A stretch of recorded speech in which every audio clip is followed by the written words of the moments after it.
ԱՄՆ-ում զարգանում է հերթական աղմկահարույց տեղեկատվական սկանդալը, որի կենտրոնում այս անգամ հայտնվել է ամերիկաբնակ հայ համայնքը։ Ամերիկյան հանրային և քաղաքական դաշտում ակտիվորեն շրջանառվում է թեզ, թե իբր հայկական լոբբին կազմակերպված շրջանակները կամ առանձին հայ գործիչներ ներգրավված են կասկածելի, անգամ հանցավոր սխեմաների մեջ։ Ուշագրավ է, որ այս ամենը ապացուցող ոչ մի փաստ չկա։ Միակ փաստը Թրամփի վարչակազմի ադմինիստրատոր, ազգությամբ թուրք ԱՄՆ-ի Medicare և Medicaid ծառայությունների կենտրոնների ղեկավար Մեհմեդ Օզի հրապարակած տեսանյութն է, ով վերջերս այցելել է Լոս Անջելես և տեսանյութ է նկարահանել, որտեղ պնդել է, թե քաղաքի հայկական համայնքի անդամները կազմակերպել են լայնածավալ խարդախություն կապված առողջապահական համակարգի հետ։ Այդ հրապարակումը մի քանի օր շարունակվող հանրային վեճի պատճառ է դարձել, որն ավարտվել է Կալիֆոռնիայի նահանգապետի հայտարարությամբ։ Օզը այս շաբաթվա սկզբին Լոս Անջելեսի Վան Նայս թաղամասում տեսանյութ էր հրապարակել, մատնանշելով 4 թաղամաս ընդգրկող տարածք, որի մեջ նրա խոսքով գործում են 42 հյուրատներ, և դա կարող է վկայել հնարավոր խարդախության մասին։ Նա նաև հղում է անում մի բիզնեսի,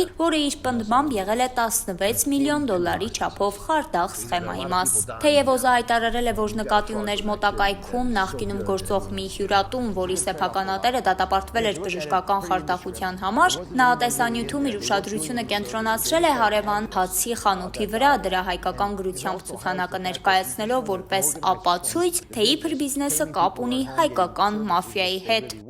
What we have learned is there's roughly Մենք պարզել ենք, որ Լոս Անջելեսում հյուրատնային ու տնային խնամքի ոլորտում մոտավորապես $3.5 միլիարդ խարդախություն է տեղի ունենում։ Այդ գործունեության զգալի մասը, ի դեպ, կառավարվում է ռուս-հայկական մաֆիայի կողմից։ Դուք նկատում եք իմ հետևում գտնվող ցուցանակի տարատեսակն ու լեզուն։ Դա տվյալ բարբառն է, եւ այն ընդգծում է, որ այստեղ գործ ունենք կազմակերպված հանցավոր մաֆիական սխեմայի հետ։ recruited doctors to write false prescriptions. Ասել է Օզը այն պահին, երբ նրա օպերատորը խոշոր պլանով ցույց է տվել հացի արտադրամասի ցուցանակը։ Հացի արտադրամասի սեփականատեր Մովսես Բիսլամյանը կտրականապես հերքում է Օզի խարդախության վերաբերյալ պնդումները, նշելով, որ հիասթափված է, քանի որ նախկին ռեալիթի շոուի հաղորդավարը առանց որևէ հիմնավորման թիրախավորել է իր խանութի ցուցանակն ու գտնվելու վայրը միայն դրա հայկական գրագրության պատճառով։ Բիսլամյանը տեղի ABC7 հեռուստաալիքին հայտնել է, որ արդեն իսկ արձանագրել է վաճառքների մոտ 30%-ի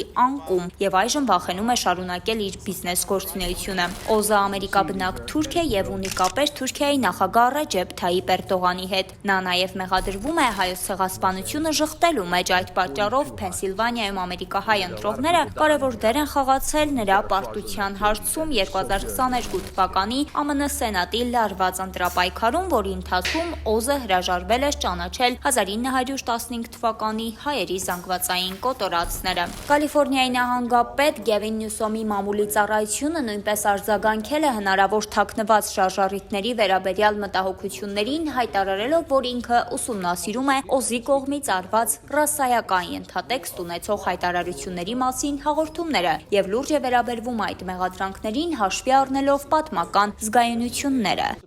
Իմ գրասենյակը ներկայացնում է քաղաքական իրավունքների վերաբերյալ բողոք, պահանջելով հետաքննություն սկսել բժիշկ Օզի Կալիֆոռնիայում ամերիկահայերի դեմ հնչեցրած անհիմն և ռասիստական մեղադրանքների կապակցությամբ։